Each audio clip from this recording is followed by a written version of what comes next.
Sir counselling कब होगा, और ये सर काउंसलिंग जो होती है ये होती कैसे है, इसमें डॉक्यूमेंट्स कौन कौन सा लगने वाला है। सर सर मेरा इतना रैंक है, क्या हम काउंसलिंग कराने के लिए एलिजिबल है, क्या मेरा काउंसलिंग हो पाएगा। सर जी ये बात भी हमारे कन्फ्यूजन के अंदर आती है। और सबसे बड़ी बात ये भी आती है, सर जी हमको एएनएम मिलेगा क्या, सर जी हमको जीएनएम मिलेगा क्या, सर सिविल लेना है हमको, हमको सीएससी लेना है सर जी हमको बी फार्मा लेना है, डी फार्मा लेना है, सर जी ये भी मिल पाएगा क्या। तो बहुत सारे डाउट्स आप लोगों की है।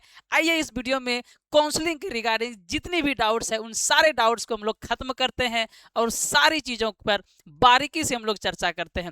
उम्मीद करते हैं इस वीडियो में जितनी भी डाउट्स होगी हम आपकी खत्म कर पाएंगे। जो बच्चे न्यू है चैनल को सब्सक्राइब जरूर कर देंगे, अगर इंफॉर्मेशन अच्छी लगी तो लाइक करके जरूर जाएंगे, अगर लगी तो पूरी वीडियो जरूर देखिएगा। सारी चीजें बारीकी से हम लोगों ने समझाने का प्रयास किया है, कोशिश किया है।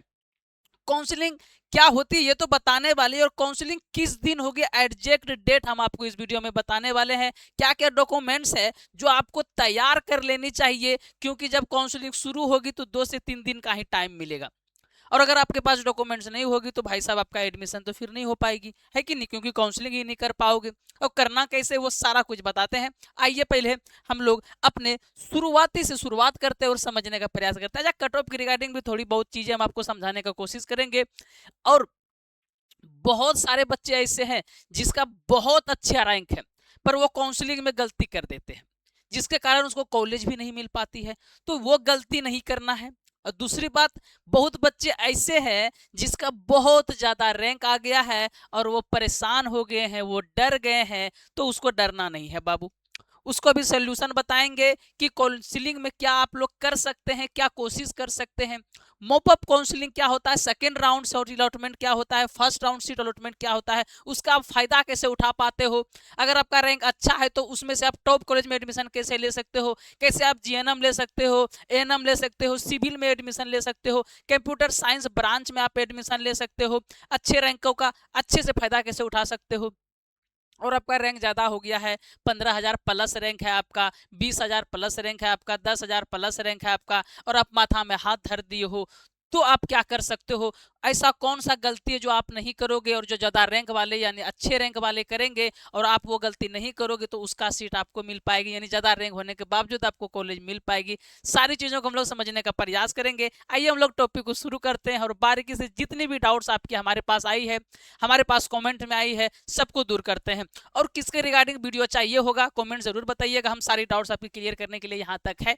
जब तक एडमिशन नहीं होगा हम आपका साथ नहीं छोड़ने वाले हैं। ओके, आइए चलते हैं हम लोग अपने डाउट्स की ओर। जो सबसे बड़ी डाउट्स बच्चे की होती है, सबसे पहली डाउट, सर जी काउंसलिंग क्या होता है। आइए पहले काउंसलिंग हम लोग समझने का प्रयास करते हैं बाबू कि ये होती क्या है और किन किन पहलुओं में इसको देखा जाता है, बांटा जाता है। थोड़ा समझिएगा, अच्छे से समझाने का कोशिश करेंगे। पहले तो पैरामेडिकल में एडमिशन कैसे होती है पूरी प्रोसेस समझिए, उसी बीच में काउंसलिंग क्या होती है वो समझाने की कोशिश करेंगे। पहले क्या होती है भाई साहब, आपकी एग्जाम होती है, इतना तो सबको पता है एग्जाम होती है। उसके बाद क्या होती है, ये फर्स्ट नंबर पे आपकी एग्जाम हो गई। दूसरे नंबर पे क्या होगी, आपकी रिजल्ट आएगी, रिजल्ट आएगी। ओके ओके, समझ गए सर जी। तीसरे नंबर पे क्या होगी आपकी, तीसरे नंबर पर काउंसलिंग होगी, काउंसलिंग होगी और च्वाइस फील होगी। च्वाइस फील क्या होता है सर जी, हम आपको समझाएंगे जो बच्चे नहीं जानते हैं। तीसरा नंबर हो गया, हाँ सर जी। चौथा नंबर पे क्या होगा, ये काउंसलिंग और च्वाइस फीलिंग हो जाने के बाद क्या आपका आएगा, आपका आएगा अलॉटमेंट। क्या आएगा बाबू, आपका अलॉटमेंट आएगा। अलॉटमेंट आता है, इसी को हम लोग बोलते हैं merit list. Merit list, merit list इसी को बोलते हैं बाबू, ठीक है। हाँ, मेरिट लिस्ट 3 भागों में आता है सर जी। कैसा कैसा, पहला भाग में आता है फर्स्ट मेरिट लिस्ट, दूसरा भाग में आता है सेकेंड मेरिट लिस्ट, और तीसरा भाग में क्या होती है, मॉपअप आता है। क्या आता है सर जी, मॉपअप आता है। कौन कौन काउंसलिंग करा सकते हैं, कितने रैंक वाले करवा सकते हैं, उस पर भी बात करेंगे, सारा चीज पे बात करेंगे, पहले समझिए आप लोग, ठीक है। चलो, ये तीसरा भाग क्या होता है, मॉपअप राउंड होता है। अब आओ यहाँ पे समझते हैं, ये इसी को पहले हम लोग डिटेल्स में समझते हैं बाबू, ताकि आपको जो डाउट्स आते जाए वो क्लियर करते जाए, उसके बाद फिर हम लोग काउंसलिंग पे भी बातें करेंगे। फर्स्ट अलॉटमेंट जो होता है बाबू, जिसका बहुत अच्छा रैंक होता है, मतलब सर जी जिसका 5 से 6,000 तक रैंक है, उसका एडमिशन फर्स्ट राउंड में हो जाता है। समझ में आई? कितने हजार तक का बाबू? 5 से 7,000 तक बोल सकते हैं, या इससे कम तक वाले भी होता है, डिपेंड करती है आप कौन सा कोर्स चुन रहे हो। उसके बाद सेकेंड लिस्ट में क्या आएगा बाबू? सेकेंड लिस्ट में जो इससे अपग्रेडेशन करेंगे, सर जी फर्स्ट लिस्ट में मान लेते हैं कि हमको मिल गया दरभंगा का कॉलेज, डीएमसीएच मिल गया हम लोग को, और हमको चाहिए था पीएमसीएच, तो आप क्या कर सकते हो, इसमें अपग्रेडेशन भी कर सकते हो, यानी कॉलेज चुनने का ऑप्शन रहता है। चैनल को सब्सक्राइब करके रखना, आपको सारा कुछ हम आपको बताएंगे, काउंसलिंग के बाद की प्रोसेस, अपग्रेडेशन की प्रोसेस, कॉलेज पसंद नहीं है, ब्रांच पसंद नहीं है, वो सारा प्रोसेस हम आपको बताते रहेंगे यूट्यूब पे। इसलिए बोलते हैं कि सब्सक्राइब करना बिल्कुल नहीं भूलेंगे, जहां तहां आपके एडमिशन में, आपके करियर में ये सहायता ही प्रदान करने वाली ये चैनल, नुकसान कुछ नहीं देगी, तो सब्सक्राइब करना बिल्कुल नहीं भूलेंगे।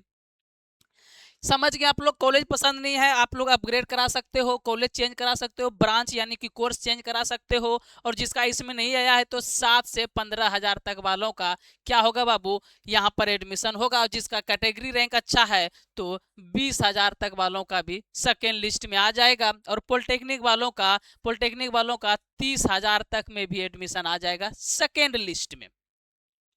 अब समझो यहाँ पर 15,000 तक आ गया पैरामेडिकल का, और 12-15,000 तक, और 25-30,000 तक पॉलिटेक्निक आ गया सेकेंड लिस्ट में। सर जी मेरा 20,000 है, मेरा सर जी 40,000 है, मेरा 50,000 है, मेरा 55-60,000 भी है, तो क्या सर कॉलेज मिलेगा क्या? हाँ। मॉपअप राउंड क्या होता है बाबू, हम आपको बताते हैं। सेकेंड राउंड आप लोग समझ गए, सेकेंड राउंड में ये सबको मिलेगा। मॉपअप राउंड में क्या होता है बाबू, जब मॉपअप राउंड की नोटिस निकलती है, काउंसलिंग इसका ऑनलाइन होता है, साथ में ऑफलाइन भी होता है, और एडमिशन भी ऑफलाइन होता है। 90% बच्चे मॉपअप काउंसलिंग में भाग नहीं ले पाते हैं, 10% बच्चा ले पाते हैं। सर जी ऐसा क्यों होता है? पहला कारण, अब जो बच्चा का 20,000 से ज्यादा रैंक नहीं है, 20,000 से कम है, 15,000 से कम है, उसको पता चल गया कॉलेज नहीं मिलेगा, वो काउंसलिंग नहीं करवा पाएगा। जो बच्चा अभी काउंसलिंग नहीं कराएगा, अभी ये जो काउंसलिंग का प्रोसेस चलने वाला है, जो अभी काउंसलिंग का डेट भी बताने वाले हैं, वो बच्चा मॉपअप में भाग नहीं ले सकता है। तो बहुत बच्चा डर के ही छोड़ देता है, दो मेरा 10-15,000 रैंक है, हम काउंसलिंग नहीं कराते हैं। लेकिन उसको मिल सकता है कॉलेज मॉपअप में, पर वो काउंसलिंग नहीं कराया है, तो इसमें पार्टिसिपेट करने को उसको चांस ही नहीं मिलेगा। इसलिए बोलते हैं सारे बच्चे काउंसलिंग करवाएंगे, फायदा यही होगा बाबू कि मॉपअप में आप पार्टिसिपेट कर सकते हो। उसी में से 80% 70% बच्चा छटा जाता है। कोई बच्चा हिम्मत करके काउंसलिंग करा देता है, चलो मिला तो अच्छी बात है, नहीं मिला तो और अच्छी बात है। वो बच्चा आते हैं, फर्स्ट में नहीं मिलता है, सेकेंड में नहीं मिलता है, परेशान होकर यूट्यूब देखना छोड़ देते हैं, नोटिस देखना छोड़ देते हैं, या बहुत सारे बच्चे चैनल को सब्सक्राइब किए नहीं रहते हैं, वो अपडेट उसको नहीं मिल पाता है, और मॉपअप काउंसलिंग हो जाता है। जो बच्चा सब्सक्राइब किए हुए रहते हैं चैनल को, उसको नोटिस की नोटिफिकेशन मिल जाती है। हाँ सर जी मिल जाती है, अभी आपके पास वीडियो पहुंच रही है। क्यों सर जी? क्योंकि आप देख रहे हो अलॉटमेंट के रिगार्डिंग वीडियो, काउंसलिंग के रिगार्डिंग वीडियो, ये कट ऑफ के रिगार्डिंग वीडियो देख रहे हो आप लोग, तो पहुंच रही है। अब ये समझो ये 3-4 महीना बाद होगा मॉपअप, 2-3 महीना बाद होगा मॉपअप। आप यूट्यूब वीडियो देखना छोड़ दोगे, मेरा चैनल बहुत सारे बच्चे सब्सक्राइब किए हुए हैं, तो हम सब्सक्राइब करके छोड़ देंगे आप लोग। अब बहुत सारे बच्चे सब्सक्राइब नहीं किए होंगे, तो उसके पास मॉपअप का नहीं पहुंच पाएगा। जिसके पास पहुंचा, मान लो उसका कितना है, 70,000 रैंक है, कट ऑफ पे मॉपअप में एडमिशन नहीं होता है, पहले आओ पहले पाओ, काउंसलिंग कराओ और एडमिशन पाओ, तो 17,000 का एडमिशन हो जाता है मॉपअप में। समझ में आ गई ये चीजें? काउंसलिंग क्यों कराना चाहिए सारे बच्चे को, ये भी समझ में आ गया होगा। उम्मीद करते हैं आपको समझ में आ गई होगी चीजें। ठीक है, चलो अब यहाँ पे काउंसलिंग क्या होता है सर जी, हम आपको बता दे बाबू, काउंसलिंग होती क्या है, प्रोसेस आप लोग समझो पहले। चॉइस फिलिंग को हम लोग काउंसलिंग बोलते हैं। रजिस्ट्रेशन आपका नाम वगैरह होता है, वहां पर आप लोग कॉलेज चुनते हो, और फिर कॉलेज चुनने के बाद आप लोग ब्रांच चुनते हो। अगले स्लाइड में बढ़ते हैं और हम लोग काउंसलिंग को डिटेल्स में समझ लेते हैं। और गलती बहुत सारे बच्चे कौन सा कर देते हैं, हम आपको बता देते हैं। ये सारे बच्चे को अभी तक समझ में आ गया होगा बाबू कि आपको मान लो कि आपको सिविल चाहिए, आप सिविल भर दोगे, आपको चाहिए जीएनएम, पॉलिटेक्निक वाले को सिविल और इसको चाहिए जीएनएम, जीएनएम भर दोगे, किसी को एएनएम चाहिए, आप लोग एएनएम एक लिस्ट में भर दोगे। अब आपको चाहिए क्या सर जी, पीएमसीएच चाहिए, एनएमसीएच चाहिए, एनएमसीएच चाहिए। किसी को पॉलिटेक्निक वाला बच्चा है उसको पटना 13 चाहिए, पटना 13 चाहिए, पटना 7 चाहिए, पटना 7 चाहिए। किसी को भागलपुर का कॉलेज चाहिए, तो ये सारा कुछ लिस्ट भर देगा, ये सारा कुछ लिस्ट भर देगा। अब ये जो हम कोर्स आपको बताए हैं, ये कोर्स क्या है बाबू? टॉप कोर्सेस है। ये जो कॉलेज का नाम बताए हैं पूरे बिहार का टॉप 4 कोर्सेस है। ठीक है, हाँ समझ गए। इस तरह से आप लोग कॉलेज चुन सकते हो और इस तरह से आप लोग ट्रेड कोर्स ब्रांच चुन सकते हो। अब यहाँ पे गलती क्या करते हैं आपको बताते हैं। यहाँ पे गलती क्या होता है सर जी? जो गलती आप लोग को नहीं करना है बाबू, गलती ये होती है जो आप लोग को नहीं करना है। सबसे पहली बात, रैंक आपका कितना भी हो आपको काउंसलिंग करना है, चाहे आपका कितना भी रैंक हो। क्यों करना है? पहला गलती नहीं करना है, हम आपको समझा दिए कि मौका पे आप पार्टिसिपेट कर सकते हो। पहला गलती नहीं करना है। दूसरा गलती क्या करते हैं बाबू यहाँ पर बच्चे? गलती ये करते हैं कि मान लो जिसका रैंक कितना है सर जी, 2000 है, 1500 है, 3000 है, वो क्या करते हैं, दो मेरा तो रैंक बहुत अच्छा है, मेरा रैंक 4-5 हजार है, मेरा रैंक तो बहुत अच्छा है, हम तो कैसो भी कॉलेज डालेंगे हमको मिल ही जाएगा। बेवकूफ़ी करोगे आप लोग, नहीं करना है। क्यों नहीं करना है हम बताते हैं आपको। बहुत सारे बच्चे बोल रहे हैं मेरा 3-4 हजार रैंक है, कैफे में करवा लेंगे, खुद से कर लेंगे, एडमिशन हो जाएगा। बाबू जब तक आपको कट ऑफ का पूरा नॉलेज नहीं है आपको नहीं करना है। नहीं है कट ऑफ का पूरा जानकारी गूगल से उठाना है, वेबसाइट पर रखा हुआ है, मेरा वीडियो में सारा कट ऑफ बताया गया है, सारा एकत्रित करके कॉपी में पन्ना में लिख लो, उसके अनुसार आप लोग क्या करो, जाके काउंसलिंग करो तो अच्छी बात है। दुकान में मत करवाना, पूरे बेवकूफ़ी हो जाएगा। क्यों होगा हम आपको बताते हैं। मान लो किसी का कितना है बाबू, 4000 रैंक है, ठीक है, किसी का कितना है, 4000 रैंक है। थोड़ा समझने का आप लोग प्रयास करना बाबू, 4000 रैंक है किसी का, और वो क्या चाहता है, सर जी हमको तो मिल जाएगा ना जीएनएम आराम से, हमको मिल जाएगा ना सिविल आराम से, सर जी हमको भी अभी पीएमसी एनएमसीएच मिल जाएगा ना। बाबू 4000 रैंक वाले हो, 3000 रैंक वाले हो, अगर आपका 2000 तक रैंक है ना, इन चारों कॉलेज में, पांचों कॉलेज में कोनो कॉलेज नहीं मिलेगा। अब आप तो खुश थे कि 2000 रैंक यूआर में है, बहुत टॉप है, मेरा कैटेगरी में एकदम 300-400 रैंक है, हम तो टॉप में है। हाँ ये पांचों कॉलेज चुन लो, नहीं मिलेगा इस समय। इसी तरह से और भतेरे कॉलेज है, 15-20 कॉलेज इसका कट ऑफ आ जाता है, ये चुनोगे बिल्कुल कॉलेज नहीं मिल पाएगा। अब इसी कॉलेज में आप सिविल ले लो, या जीएनएम बच्चे पॉलिटेक्निक वाले कर लो, या आप लोग क्या करोगे, एएनएम तो इस सब कॉलेज में है ही नहीं है, कोई बच्चा को क्या चाहिए, ओटी चाहिए, किसी को क्या चाहिए सर जी, फर्मा चाहिए। अब 2000 में ये सब कोर्स चुन लोगे ना, और ये कॉलेज चुन लोगे ना, एडमिशन आपका नहीं होगा। समझ में आ गई चीजें। इस तरह से और 10-15 कॉलेजेस है। पहला गलती ये नहीं करना है, इस तरह से कट ऑफ निकालना है। अगर जानकारी नहीं है बाबू तो हम आपको एक बार नहीं 50 बार बताए हैं कि स्मार्ट गुरुकुल काउंसलिंग करती है। ये नंबर आप लोग स्क्रीनशॉट मार के रख लोगे, व्हाट्सएप पे रैंक कार्ड भेज के इतना सा बोलना है, सर जी काउंसलिंग करवाना है, काउंसलिंग कर दी जाएगी आपको। तो इतना सा काम आपको कर लेना है, गलती नहीं करना है। पहला गलती आपको अभी जस्ट बताया है, ठीक है ना, स्क्रीनशॉट मार लो आप लोग नंबर। अब दूसरा गलती देखो बाबू क्या करती है लोग, देखो आप लोग दूसरा गलती क्या करते हो, समझो यहाँ पर। पहला गलती तो आप लोग कर लिए ना, हाँ सर जी। अब दूसरा गलती तो क्या करते हैं, थोड़ा हम चलते हैं यहाँ पर वेबसाइट पे और आपको कुछ समझाने का कोशिश करते हैं बाबू। क्या क्या सर जी, हम कट ऑफ पे बात करेंगे बाबू, कौन कौन काउंसलिंग के लिए एलिजिबल हो, काउंसलिंग किस दिन होने वाली है, कैसे हो रही है, सारा कुछ बताएंगे, थोड़ा सब्र कर लीजिए। देखो बाबू, जैसे ये मान लो कि ये क्या है, एक सेकेंड हम आपको एएनएम का कुछ कॉलेजेस का लिस्ट बता देते हैं। हाँ देखो बाबू, एएनएम का सरकारी कॉलेज में टोटल कितना है, 1778 सीटें हैं। अगर आप लोग नहीं देख पा रहे होगे तो हम आपको जूम करके बता देते हैं, देख लो बाबू, 1700 कितना है, 78 सीटें हैं। ये अभी तक आपको पता नहीं थी, कोफे वाले को तो और पता नहीं रहता है और बोलते आप लोग काउंसलिंग कर लेंगे। यहाँ पे देखो 1778 सीटें हैं एएनएम का सरकारी कॉलेज, ठीक है।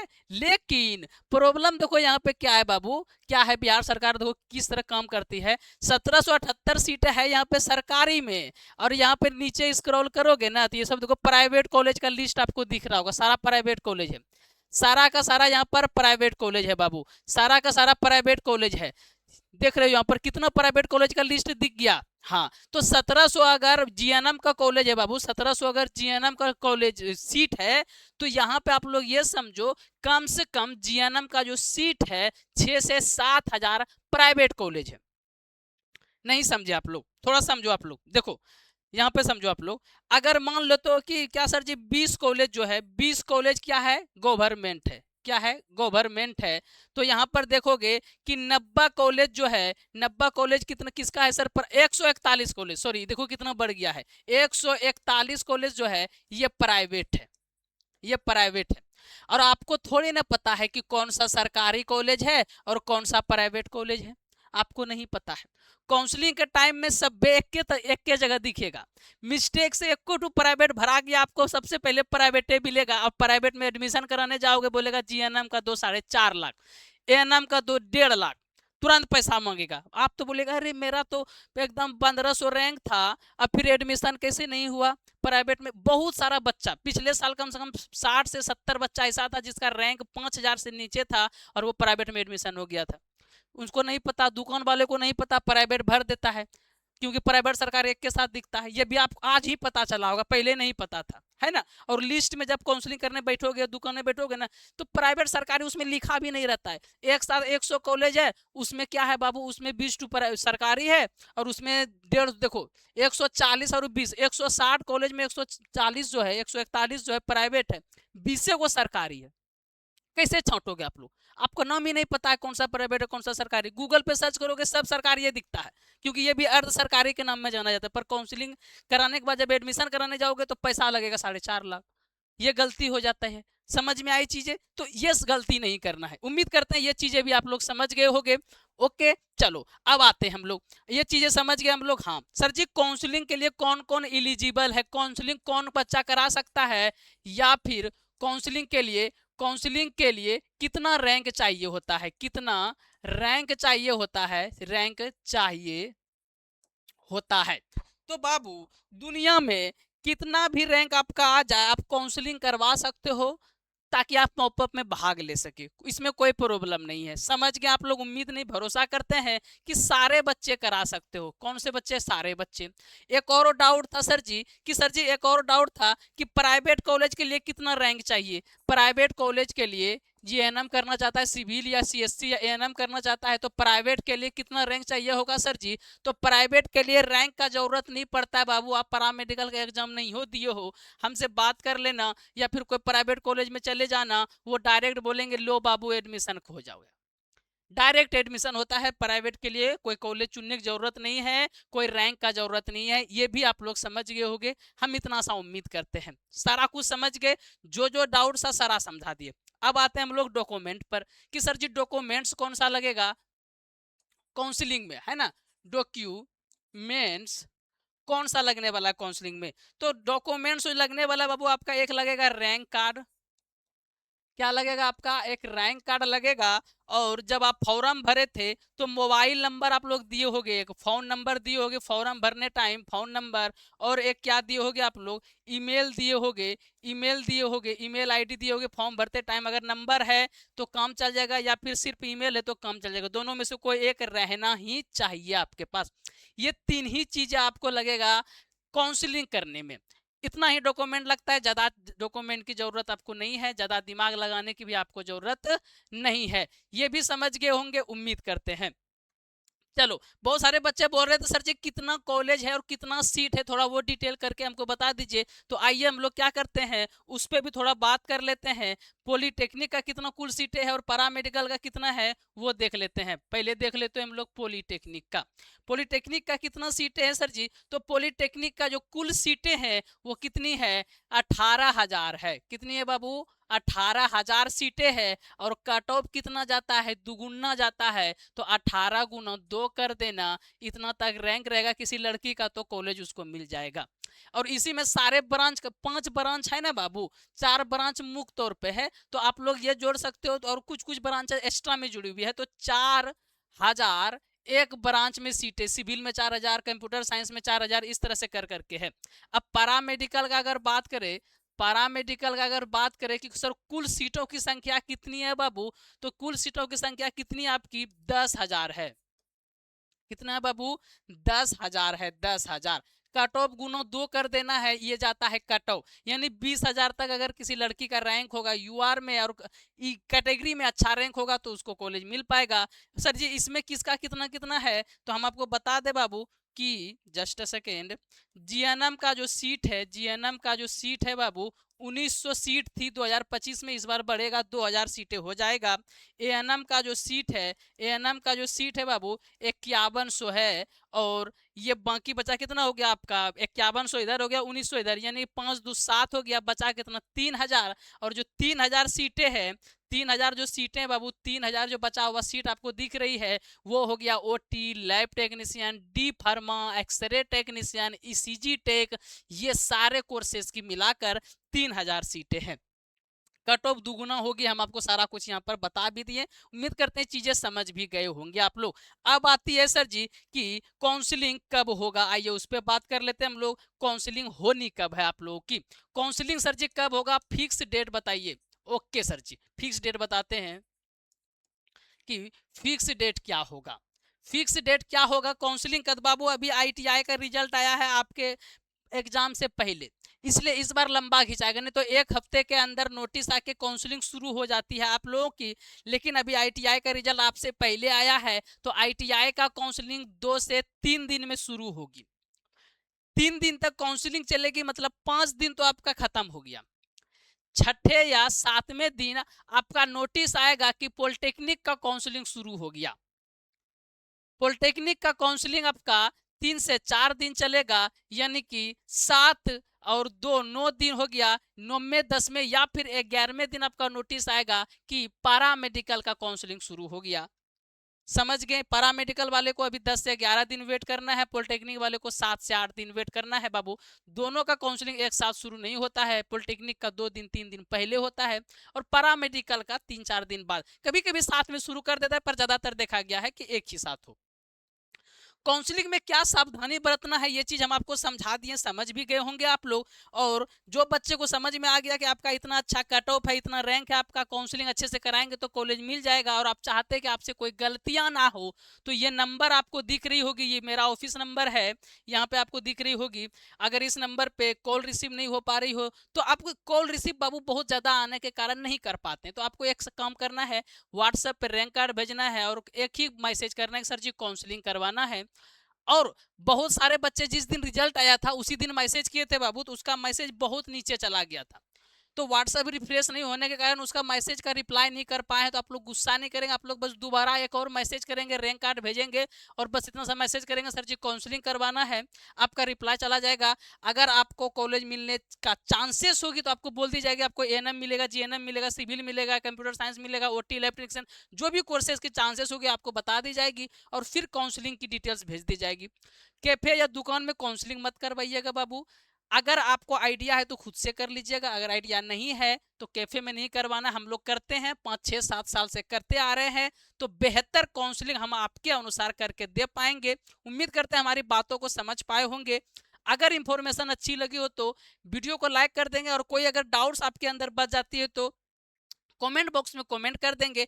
और एक वीडियो और भी बची थी, बच्चे बोल रहे थे कि बनानी, अगर एक बार आप लोग एटलीस्ट 300 कमेंट कर देते हो कि सर जी ज्यादा रैंक वाले को कौन कौन सा कॉलेज चुनना है, कौन कौन सा ट्रेड चुनना है, बता देते तो बेहतर होता। अगर ये वीडियो आपको चाहिए, इस टॉपिक पे वीडियो चाहिए, तो कमेंट जरूर कर देना और सब्सक्राइब करके रख लेना, ताकि ये वीडियो बनाए तो आपको दिख पाए, आप समझ पाओ। ओके, उम्मीद करते हैं आप सारी चीजें समझ पाए होंगे। चैनल को सब्सक्राइब करना बिल्कुल नहीं भूलेंगे, ताकि सारी इंफॉर्मेशन हम आपको दे पाए हों।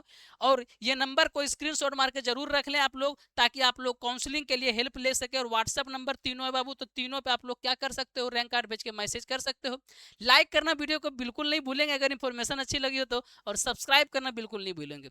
मिलते हैं हम लोग नेक्स्ट टॉपिक के, नेक्स्ट कोई भी सॉल्यूशन आपका, जो आपके अंदर डाउट्स हो, जो आपके प्रॉब्लम्स, उसका सॉल्यूशन लेके आएंगे। फिलहाल लेते हैं विदा, धन्यवाद।